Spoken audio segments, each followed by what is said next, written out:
Mutton curry बनैबा। Mutton curry को mutton T को भलसे धोईदबा।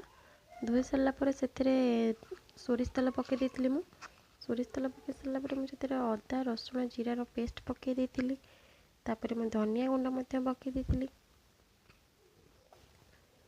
आपण मैंने केमिति मटन बनाते निहाती कहिबे। आमर तो एमती ही बना जाए। हलदी गुंड पकई देती। हलदी गुंड पकई सारा मुझे लुण पकई देती। बोऊ ताको भलसे गोलैकी 1 घंटा पर्यंत आम रखी देलु।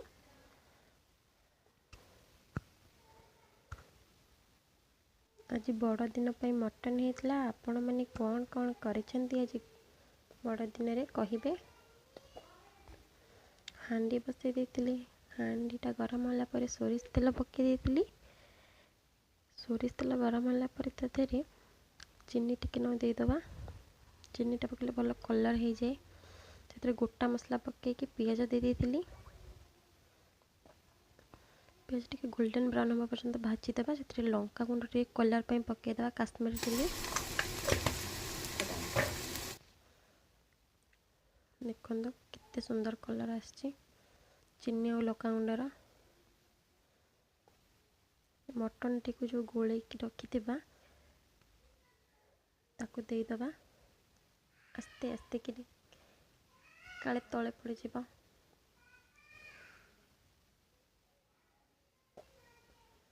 देखो मटन टी को दे देती। बाप रे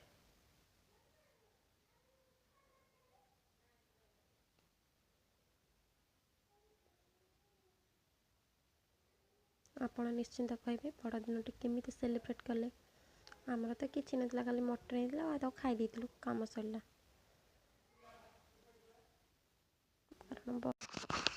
देखो मटन टी कषा चली तो टे कषिदबा। नहीं नहीं टिके नुह ताको भल से ही कषिबे कारण मटन टी न कषिले जमा भी भल लगे। केवल तेल छाड़ा पर्यंत ही कषिबे। देखो आमर तेल भी छाड़ी जाइए मटन रे।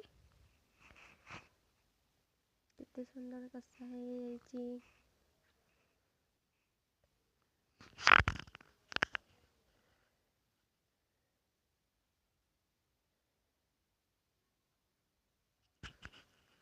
कषा चली गला मटन टी जिते कषिबे सेते भल लगे। मसला पकेबार पाली मीट मसला पकईदबा। गरम मसला चिकेन मसला पड़ जाइए दिखे हेलानी ताकू पकई भल कि कषिदबा। मटन कषा टिके काढ़ीदबा। मटन कषाटा भी भल लगे खाइबापी। अब आलू पकईदबा। आलू पकईकि ताकू टिके भल से कषिबा। आलू पड़ला ना अभी टिके लुण पकईदबा।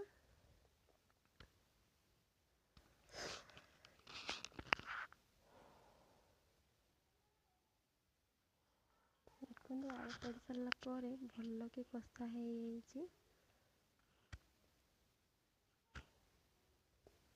Mutton curry ready. किए खाइबा आसतु। जय जगन्नाथ सांग मैंने वीडियो को लाइक करेंगे, शेयर करेंगे, कमेंट करेंगे।